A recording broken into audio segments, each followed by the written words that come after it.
হর হর মহাদেব। আমি এই মুহূর্তে পঞ্চতারিণীতে। পঞ্চতারিণী একটা অসাধারণ সুন্দর জায়গা, সেখানেই এই লাস্ট ল্যাপে অমরনাথের এসে পৌঁছেছি। এখানে পঞ্চতারিণী সম্বন্ধে একটা বিশেষ পৌরাণিক বিশ্বাস প্রচলিত রয়েছে, যেখানে অমরনাথের যাওয়ার আগে শিব যে তার মৌলিক 5টি তত্ত্ব ছিল, মানে গুণ ছিল, সেগুলো এখানে ত্যাগ করেছিলেন।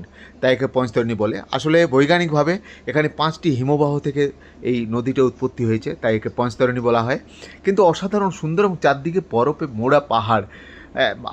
মানে এখানে এলে ভালো লাগতে বাধ্য, অসম্ভব ঠান্ডা।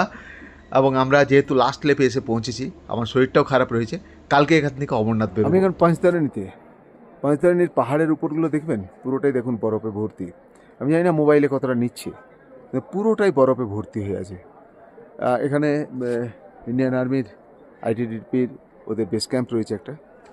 আর এত টেন্ট, চিন্তার বাইরে এত টেন্ট আছে। আমরা একটা ভালো রুম পেয়ে গেছি। রুম এদের একটা ভিআইপি কটেজ ছিল, যাই করে ম্যানেজ করেছি, কারণ আমার শরীরটা কাল রাতের থেকে বেশ জ্বর এসছে।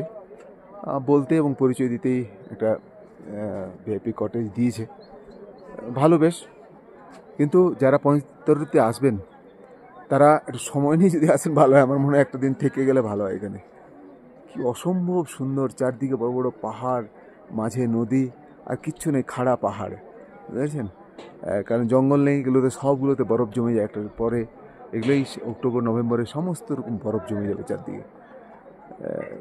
সে সময় কিচ্ছু থাকে না এই জায়গাটাতে।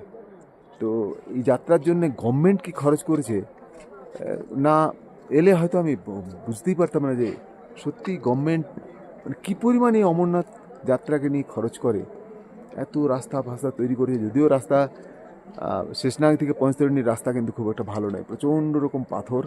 কারণ এত ধস নামে এবং প্রত্যেক বছর পাথরে একদম রাস্তাগুলো শেষ করে দেয়। আমি তো ঘোড়াতে এসেছি, ঘোড়াতে আসতে বাধ্য হয়েছি, যেহেতু শরীর খারাপ ছিল তাহলে ঘোড়াতে আসতে বাধ্য হয়েছি।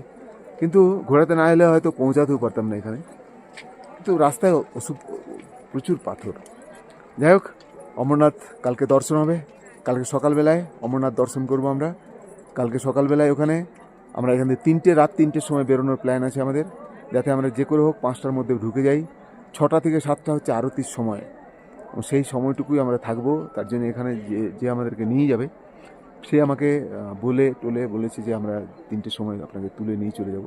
আমি বা আমার বন্ধু যে এসছি, এই আমরা কালকে ওখানে যাচ্ছি। ওখান থেকে বালটাল, তারপর যাব। আর 2-1টা প্রোগ্রাম আছে, সেগুলো পরে পরে কথা হবে। থ্যাংক ইউ, ভালো থাকবেন। আর যদি ভালো লেগে থাকে অবশ্যই ফলো করবেন, শেয়ার করে অন্যদের দেখার সুযোগ করে দেবেন। হর হর মহাদেব।